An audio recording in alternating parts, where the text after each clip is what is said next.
After I caught my family laughing at me for being a pushover, I stopped paying their bills. Now they're on the brink of homelessness, and I'm living my best life, knowing they can't do anything. Up until a few nights ago, I was a wholesome 28-year-old called Sarah who believed my family loved me. But it all came crashing down with a simple notification. I was in the middle of making dinner when my phone buzzed. It was my cousin, and I smiled, because usually she sends me videos of this little ginger cat on Instagram. But the second I heard my mom's voice, my face fell. Sarah should consider herself lucky. She'd be absolutely nowhere without this family. My face turned hot, and I almost didn't want to keep watching the video, but I did. And as I watched the shaky footage, it was obvious someone had left their phone recording by accident. But there was no mistaking the conversation. I wouldn't even miss her if she died tomorrow. My dad laughed. That's our Sarah, but at least she's useful for one thing. The big bucks. More laughter followed. I clutched my phone tighter, feeling my knuckles turn white. If Sarah ever decides to stop sending us cash, my cousin, the one who'd sent me this video, said proudly, "We'll just play the family card. She's too much of a pushover to refuse. It works like a charm." I felt numb all over. They were discussing me like I was their personal credit card, a resource to be drained and manipulated as they pleased. For years, I'd been supporting them. Dozens of canceled vacations. Shifts worked overtime. The PhD I never got, all to make sure they never went without. And this was their true opinion of me. A disappointment. A pushover. I breathed a sigh of relief because surely my cousin sent me this video because she was on my side. Right? Wrong. Suddenly, the video disappeared and I got a new notification. This message has been unsent. My cousin had realized her mistake. Perhaps she was sitting somewhere right now, heart racing, praying I'd been too busy cooking to notice the message. I should have called her out immediately. Should have confronted all of them. But instead, I set my phone down. Because in the famous words of Kim K, I love when people underestimate me and then become pleasantly surprised. Except, their surprise wouldn't be so pleasant. At first, I curled up into a ball and stared at the white wall for a few hours. Their words echoed, "Sarah should consider herself lucky." Complete disappointment. Too much of a pushover to refuse. And the worst part? They were right. I absolutely had been a pushover. I let myself believe that my dad's temporary cash flow problem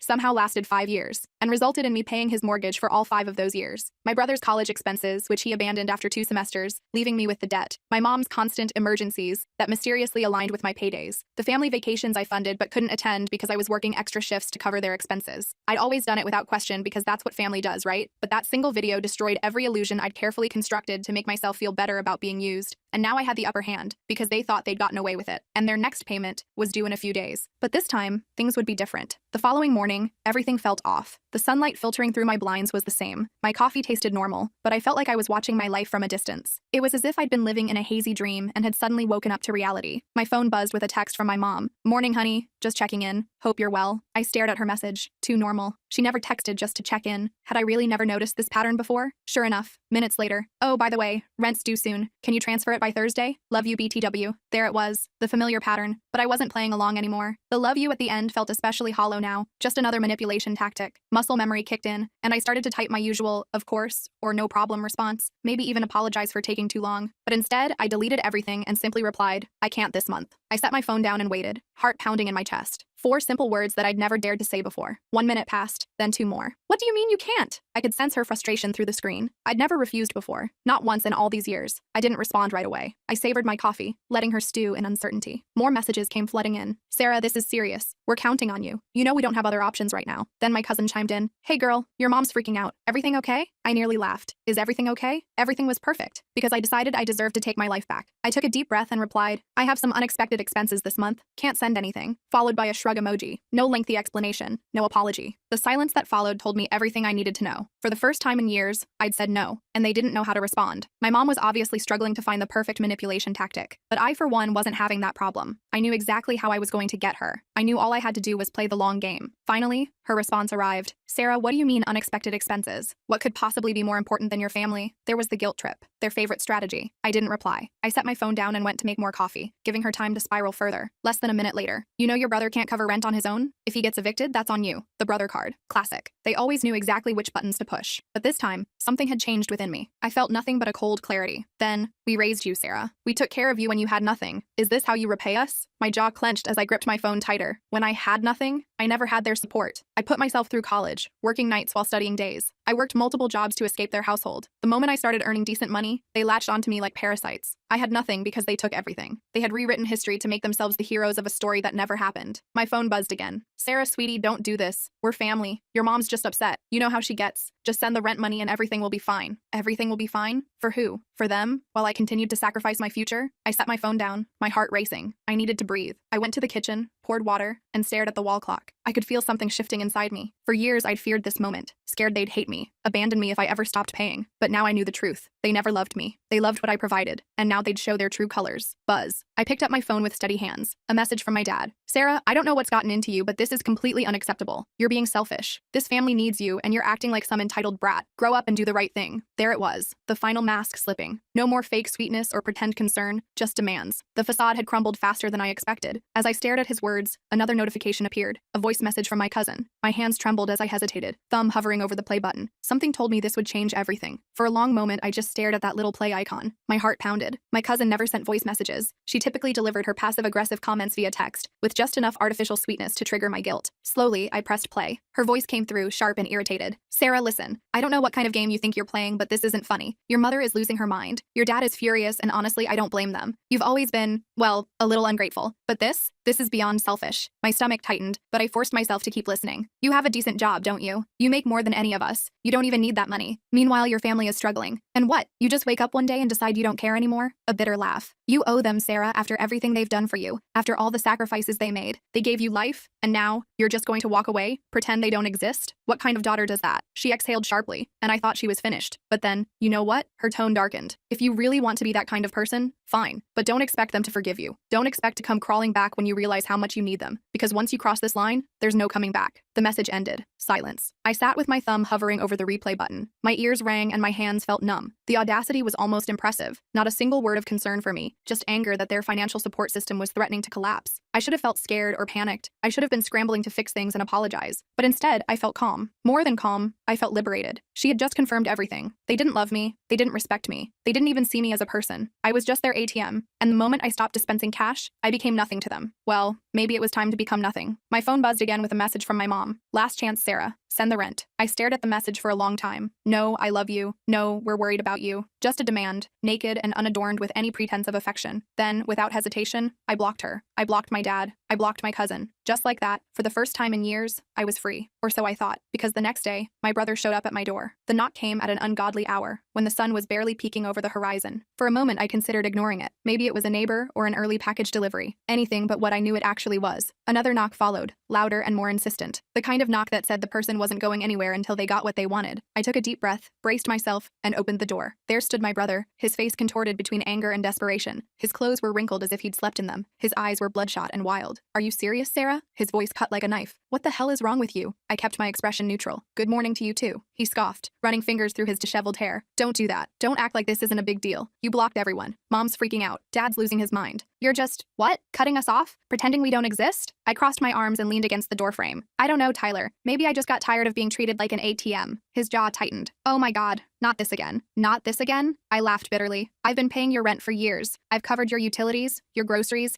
even your stupid streaming subscriptions. And the one time I say no, the one time I set a boundary, Mom calls me selfish, Dad says I'm unacceptable, and you show up at my door like I've committed some crime. His mouth opened like he wanted to argue, but no words came out, so I continued. And don't even try to pretend you care about me. I saw the video. His face went pale. Real fear flashed in his eyes. What video? I smiled coldly. You know exactly what video. Tyler shifted uncomfortably, looking away. Look, it wasn't serious, okay? We were just joking. You're being dramatic. Joking? My voice was quiet but razor sharp. You all sat around laughing, calling me a pathetic failure, saying I should be grateful for the privilege of paying your bills. Do you know what that feels like, Tyler? To hear your own family talk about you like that? He exhaled harshly, rubbing his face. Sarah, come on. No, you come on. You want money? Get a job? You want someone to take care of you? Find someone else because I'm done. Silence hung between us. For a moment, something raw flickered across his face, but it vanished quickly. You don't mean that, he muttered. I held his gaze. Yes, I do. Another pause. Then his expression hardened, twisting into something ugly. Fine, he spat. You want to be a selfish bitch? Go ahead, but don't come crawling back when you realize you have no one left. And with that, he turned and stormed off, slamming his car door before speeding away. I stood watching him go, chest tight but spine straight, because he was wrong. I did have someone left. I had myself, and for the first time in years, that felt like enough. As I closed the door, my phone buzzed again. My mother's name flashed on the screen, but I wouldn't answer. Not this time. I'd been at her mercy too long. Her demands, her guilt trips, the way she'd weaponized my sense of responsibility against me,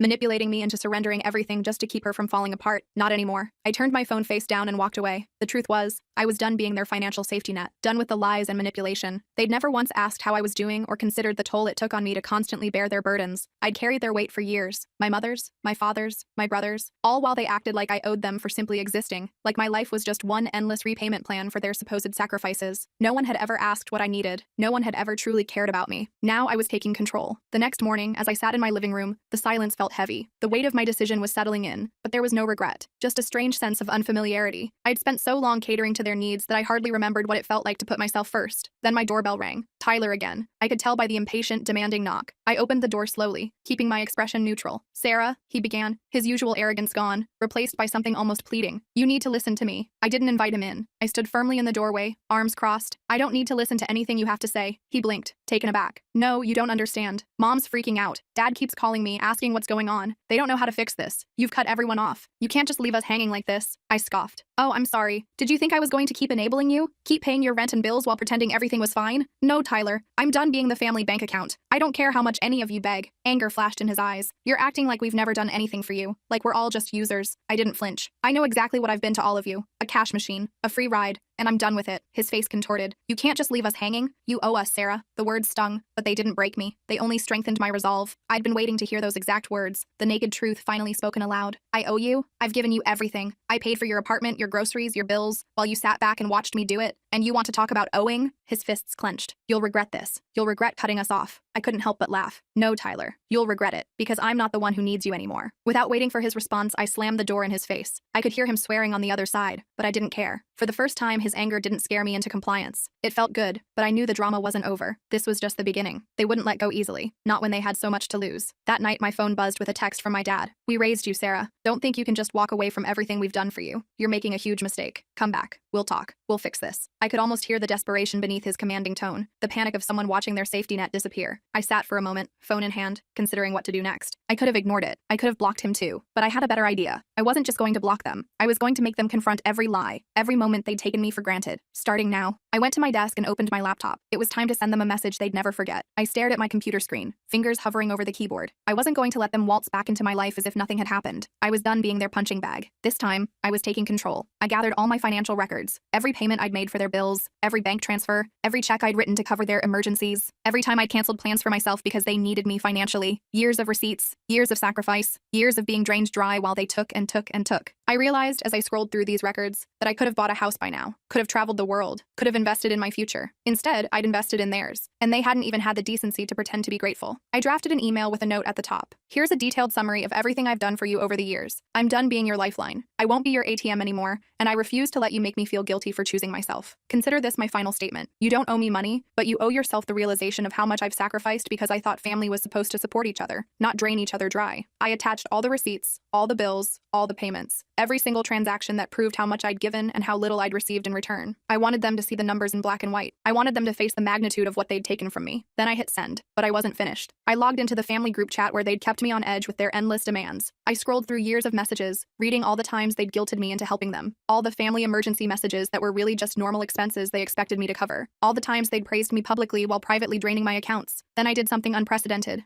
I replied, "You all talk about what you've done for me, but you've forgotten how much I've given up for you. Here's the reality check. You never needed me. You just used me. I'm done. This is my last message. Don't contact me again." I sent it. The silence afterward felt almost sweet. I leaned back, letting the weight of my decision wash over me. For once, no calls, no guilt trips, no pretending they had any power over me. They could keep their manipulations and empty promises. I was free. Free to live my life, to save for my own future, to put myself first for once. Free from constantly checking my phone, wondering what financial crisis awaited me next. Just as I thought it was over, I received one final message from Tyler. "You're making a mistake, Sarah. You'll regret this. Family sticks together." I smiled to myself. He was trying to get under my skin, but it wouldn't work anymore. The threat was hollow. They had no power over me except what I gave them, and I was taking it all back. I didn't need them. I had my life, my freedom, and that was enough. I had dreams and goals I'd put on hold for far too long. Now I could finally pursue them without guilt, without interruption, without constantly emptying my pockets to fill theirs. It wasn't the dramatic confrontation I'd imagined. It was quieter, more deliberate, and infinitely more satisfying. I had taken control without anyone seeing it coming, and they no longer held any power over me. I turned off my phone for the night as peace settled over me. I didn't have to play their game anymore. I didn't have to keep sacrificing myself for people who didn't appreciate me. This wasn't revenge in the way I'd expected. It was liberation. Now I could finally breathe.